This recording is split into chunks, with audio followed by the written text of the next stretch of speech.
Ja siin on Ameerika Ühendriikide president.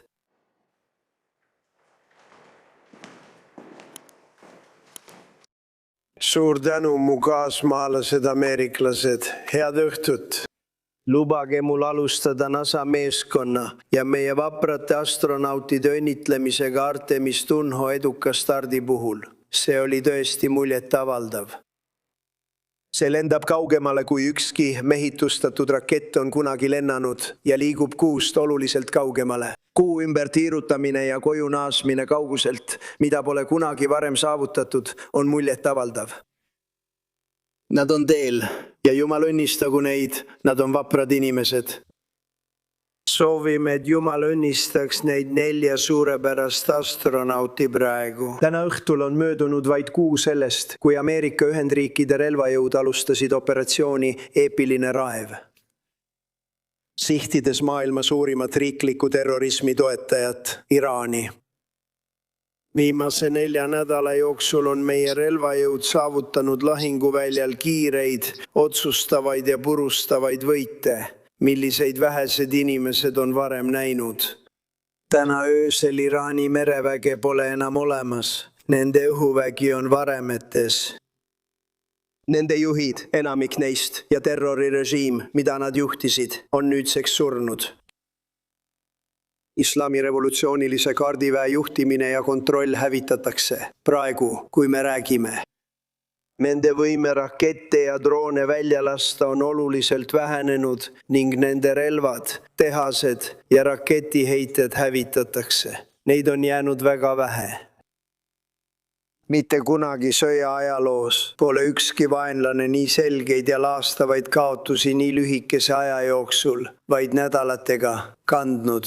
Meie vaenlased kaotavad Ameerikas. Nagu see on olnud viimased 5 aastat minu presidendi aja jooksul, me võidame ja nüüd võidame rohkem kui kunagi varem. Enne kui arutame praegust olukorda, tahan ma ka tänada meie vägesid meisterliku töö eest, mida nad tegid Venezuela riigi ülevõtmisel. Mõne minutiga see rünnak oli kiire, surmav, vägivaldne, kõigi poolt austatud. Pärast meie relvajõudude ülesehitamist minu esimesel ametiajal on meil kaugelt kõige tugevam armee. Ja nüüd teeme koostööd Venezuelaga ja oleme em verdadeiro sentido parceiros de joint venture. Estamos nos dando incrivelmente bem na produção. Müüme tohutul hulgal naftat ja gaasi.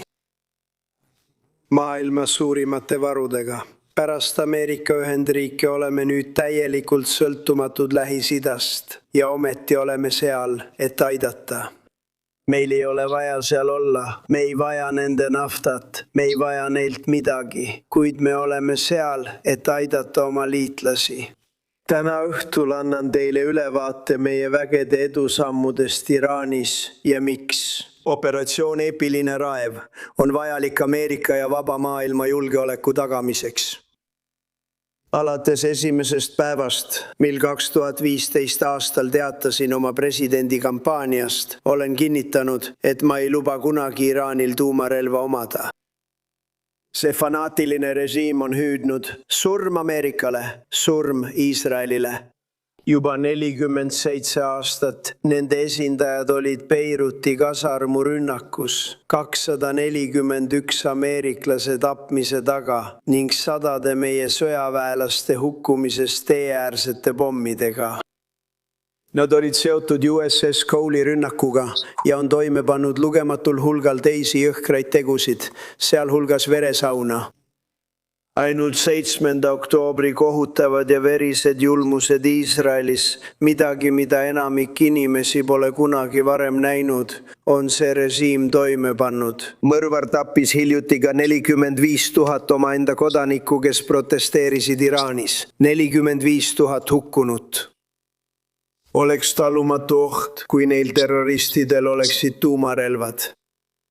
Maailma kõige vägivaldsem ja julmem režiim oleks vaba läbi viima oma terrori, sundimise, vallutus- ja massimõrva kampaaniaid, olles kaitstud tuumakilbiga. Ma ei luba kunagi, et see juhtuks ja mitte keegi meist, ükski endine president, ei tohiks seda samuti lubada. See olukord on kestnud juba 47 aastat ja see oleks pidanud olema lahendatud ammu enne, kui mina ametisse astusin. Oma 2 ametiaja jooksul tegin palju selleks, et takistada Iraani tuumarelvade otsinguid. Esiteks, ja võib-olla kõige tähtsam, kõrvaldasin oma esimesel ametiajal kindral Qasem Soleimani. Ta oli kurjuse geenius, särav inimene, kohutav inimolend. Siiski oli ta teeäärse pommi isa ja see, mida ta tegi, oli lihtsalt õudne. Iraan oleks võib-olla palju paremas ja tugevamas positsioonis, kui ta oleks elus. Tõenäoliselt oleks meil täna õhtul hoopis teistsugune vestlus, aga tead mis, me võidaksime ikkagi väga palju. Ja siis lõpetasin Obama tehtud Iraani tuumalepingu. See oli katastroof. Ta andis neile $1 miljard ja 700 miljonit. Sularahas. Ta võttis selle raha papsti ning näiteks Virginia, DC ja Marylandi pankadest. Kogu raha, mis neil oli, saadeti lennukiga, püüdes osta nende austust ja lojaalsust, aga see ei toiminud. Nad naersid meie presidendi üle ja jätkasid tuumapommi hankimise missiooniga. Leping Iraaniga oleks viinud tohutu tuumaarsenali tekkimiseni ja neil oleksid need relvad juba aastaid olemas olnud ning nad oleksid neid kasutanud.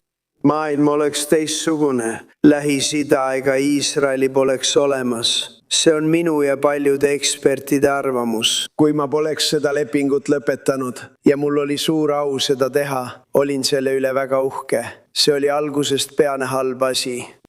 Põhimõtteliselt tegin ma seda, mida ükski teine president polnud valmis tegema. Nad tegid vigu ja mina parandan neid. Minu esimene eelistus on alati olnud diplomaatia tee, aga režiim jätkas oma halastamatut tuumarelvade otsingut ja lükkas tagasi kõik katsed kokkuleppele jõuda. Sel põhjusel andsin juunis käsu rünnata Iraani peamisi tuumarajatisi operatsioonis Keskööhaamer. Keegi polnud kunagi midagi sellist näinud. Need kaunid P2 pommitajad tegid suurepärast tööd. Me hävitasime need tuumarajatised täielikult. Režiim üritas siis oma programmi täiesti teises kohas uuesti üles ehitada, mis näitas selgelt, et neil polnud kavatsust loobuda tuumarelvade otsimisest. Nad ehitasid kiiresti ka suure ballistiliste rakettide arsenali ja peagi oleksid neil raketid, mis ulatuksid Ameerikani, Euroopani ja peaaegu kogu ülejäänud maailmani. Iraani strateegia oli ilmne. Nad tahtsid toota võimalikult palju rakette ja suutsid seda teha võimalikult suure tegevusraadiusega. Ja neil olid mõned relvad, mille olemasolusse keegi ei uskunud. Me just avastasime selle. Me kõrvaldasime kõik, et keegi ei saaks neid tegelikult kasutada ega peatada. Ja nende võidujooks tuumapommi tuumarelva poole, mida keegi pole kunagi varem näinud. Nad olid päris lävel. Aastaid on kõik öelnud, et Iraan ei tohi omada tuumarelvi, aga lõpuks on need vaid sõnad. Kui sa pole valmis tegutsema, kui aeg käes on, nagu ma ütlesin oma teates, operatsiooni eepiline raev kohta, siis on meie eesmärgid väga lihtsad ja selged. Me lammutame süstemaatiliselt režiimi, võime ähvardada Ameerikat või näidata jõudu väljaspool oma piire. See tähendab Iraani mereväe kõrvaldamist, mis on nüüd täielikult hävitatud, nõrgestades nende õhujõude ja raketiprogrammi enneolematul tasemel ning hävitades nende kaitsetööstuse baasi. Me tegime seda kõike, nende merevägi ja õhujõud on hävitatud, nende raketid on praktiliselt otsas. Kõik need tegevused koos muudavad Iraani armee võimetuks, purustavad nende suutlikkuse toetada terroristlikke käsilasrühmitusi ja takistavad neil tuumapommi loomist. Meie relvajõud on olnud erakordsed, sõjaliselt pole kunagi midagi sellist olnud. Kõik räägivad sellest ja mul on hea meel täna õhtul öelda, et need peamised strateegilised eesmärgid on peaaegu saavutatud. Seda edusammu tähistades mõtleme eriti nendele 13 Ameerika sõdalasele, kes andsid selles võitluses oma elu. Et vältida seda, et meie lapsed peaksid kunagi silmitsi seisma tuumarelvi omava Iraaniga. 2 korral sel viimasel kuul sõitsin Doveri õhuväebaasi.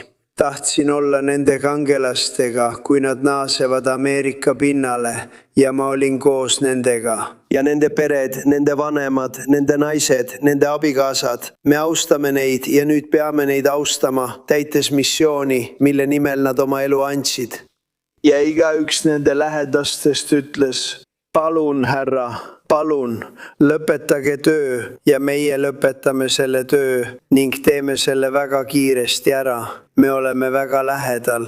Soovin tänada meie liitlasi Lähis-Idas, Iisrael, Saudi Araabia, Katar, Araabia Ühendemiraadid, Kuveit ja Bahrein.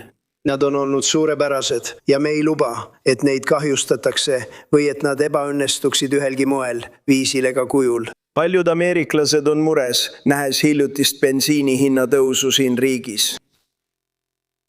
See lühiajaline hinnatõus oli täielikult tingitud Iraani režiimi hullumeelsetest terrorirünnakutest kaubanduslike naftatankerite ja naaberriikide vastu, kellel pole selle konfliktiga mingit pistmist. See on veel üks tõend, et Iraanile ei saa kunagi usaldada tuumarelvi. Nad kasutaksid neid ja teeksid seda kiiresti. See tooks kaasa aastakümneid väljapressimist, majanduslikku kannatust ja ebastabiilsust, hullemat kui me ette kujutada oskame. Ameerika Ühendriigid pole kunagi olnud majanduslikult nii hästi ettevalmistatud selle ohuga silmitsi seismiseks. Te kõik teate, et me oleme ehitanud ajaloo tugevaima majanduse. Me kogeme seda praegu, ajaloo tugevaimat majandust. 1 aastaga võtsime üle surnud, kurnatud riigi. Mul on kahju seda öelda, aga pärast eelmist valitsust olime me surnud ja kurnatud riik. Ja me muutsime selle maailma kõige palju lubavamaks riigiks, kaugel ees, ikka veel ilma inflatsioonita. Rekordilised investeeringud jõuavad Ameerika Ühendriikidesse üle $18 triljoni ja ajaloo suurim aktsiaturg, 53 ajaloolist rekordit vaid 1 aastaga. Kõik see pani meid positsiooni, et kõrvaldada vähk, mis oli juba ammu kujunemas. Seda tuntakse kui tuuma Iraani. Ja nad ei teadnud, mis tulemas on, nad ei osanud seda kunagi ette kujutada. Peameeles tänu meie puuri kullake puuri programmile. Ameerikal on gaasi küllaga, meil on nii palju gaasi. Minu juhtimise all oleme me planeedi suurim nafta- ja gaasitootja. Ilma isegi arvestamata miljoneid barreleid, mida me saame Venezuelast tänu Trumpi valitsuse poliitikale. Me toodame rohkem naftat ja gaasi kui Saudi Araabia ja Venemaa kokku. Mõelge sellele, Saudi Araabia ja Venemaa kokku. Ja see number on peagi sellest oluliselt suurem. Ühtegi teist riiki pole maailmas nagu meie oma ja meie tuleviku väljavaated on suurepärased. Ameerika Ühendriigid praktiliselt ei impordi naftat Hormuzi väina kaudu ja ei hakka seda ka tulevikus importima. Meil ei ole seda vaja. Meil ei ole seda vaja ja meil pole seda kunagi vaja olnud. Me hävitasime ja purustasime Iraani täielikult. Nad said purustatud nii sõjaliselt kui ka majanduslikult ning igas muus mõttes. Riigid, kes saavad naftat selle väina kaudu, peaksid selle läbipääsu eest hoolitsema. Nad peaksid sellest kinni hoidma ja seda hindama. Nad saavad seda hõlpsasti teha. Me oleme abivalmid, kuid nemad peavad kaitsma seda naftat, mida neil nii väga vaja on. Kütuseta riikide pärast, kuna paljud keelduvad Iraani mahalöömises osalemast, pidime tegutsema üksi. Mul on kõigepealt üks ettepanek. Ostke naftat Ameerika Ühendriikidest. Meil on seda palju, üle, tõesti palju. Ja teiseks, koguge natuke julgust, isegi kui see tuleb hilja. Te oleksite pidanud seda varem meiega tegema. Nagu me palusime, minge väina juurde ja võtke see kohe enda kontrolli alla. Kaitske seda, kasutage seda ise. Iraan hävitati sisuliselt täielikult. Raske osa on juba tehtud, seega peaks see olema lihtne. Ja igal juhul, kui see konflikt lõpeb, avaneb väin loomulikult. See lihtsalt avaneb loomulikult. Nad tahavad naftat müüa, sest see on kõik, mis neil on, et proovida uuesti üles ehitada. Vool taastub ja bensiinhinnad langevad kiiresti. Aktsiahinnad tõusevad samuti kiiresti. Need ei langenud palju, langesid veidi, kuid neil on hiljuti olnud häid päevi. Meil läks paremini, kui ma ootasin, kuid pidime selle teekonna Iraani ette võtma selle ohu vastu. meie ajalooliste maksukärbetega saavad inimesed suuremaid tagasimakseid, kui nad arvasid. Tänu sellele suurele projektile on meie majandus tugev, kasvab ja peagi hakkab taas õitsema nagu kunagi varem. See ületab tasemed, kus see oli 6 aega tagasi. Olen algusest peale alates operatsioonist Eepiline raev selgelt öelnud, et jätkame seni, kuni meie eesmärgid on täielikult saavutatud. Tänu edusammudele, mida oleme teinud, võin täna õhtul öelda, et oleme õigel teel, et täita kõik Ameerika sõjalised eesmärgid. Väga varsti, juba lähinädalatel, ründame neid äärmise jõuga. Järgmise 2–3 nädala jooksul viime nad tagasi kiviaega, kuhu nad kuuluvad. Samal ajal jätkuvad arutelud. Režiimi muutus ei ole meie eesmärk. Me pole kunagi rääkinud režiimi muutusest, kuid režiimi muutus toimus, sest kõik nende algsed juhid said surma. Kõik nad on surnud. Uus rühm on vähem radikaalne ja palju mõistlikum. Kui selle aja jooksul kokkulepet ei saavutata, hoiame silma peal põhisihtmärkidel. Ilma kokkulepeta ründame kõiki nende elektrijaamu jõuliselt ja tõenäoliselt samal ajal. Me ei ründa naftat, kuigi see on kõige lihtsam sihtmärk, sest see ei jätaks neile mingit võimalust ellujäämiseks ega taastumiseks. Aga me võiksime rünnata ja see kaoks ning nemad ei saaks selle vastu midagi teha. Neil ei ole õhutõrjevarustust, nende radar hävitati täielikult. Me oleme peatamatud nagu suursõjaline jõud. B2 pommitajate poolt hävitatud tuumarajatised said sellise jõuga tabamuse, et nendele aladele pääsemine võtaks kuid. Ja me jälgime neid satelliidi kaudu väga pingsalt. Kui me näeme mingitki liikumist, isegi katset, tabatakse neid uuesti raskete rakettidega. Meil on kõik trumbid, neil pole ühtegi. On väga oluline, et me hoiaksime seda konflikti õiges perspektiivis. Ameerika osalus esimeses maailmasõjas kestis 1 aasta, 7 kuud ja 5 päeva. Teine maailmasõda kestis 3 aastat, 8 kuud ja 25 päeva. Korea sõda kestis 3 aastat, 1 kuu ja 2 päeva. Vietnami sõda kestis 19 aastat, 5 kuud ja 29 päeva. Iraagi sõda kestis 8 aastat, 8 kuud ja 28 päeva. Me oleme selles sõjalises operatsioonis, mis on nii võimas, nii geniaalne, ühe kõige võimsama riigi vastu. See kestis 32 päeva ja riik hävitati. Ja sisuliselt ei kujuta see enam ohtu. Nad olid Lähis-Ida kiusaja, aga enam mitte. See on tõeline investeering teie laste ja lastelaste tulevikku. Kogu maailm jälgib ja ei suuda uskuda seda jõudu, tugevust ja geniaalsust. Nad lihtsalt ei suuda uskuda seda, mida nad näevad. Nad ei suuda uskuda oma silmi. Ameerika Ühendriikide relvajõudude hiilgavus.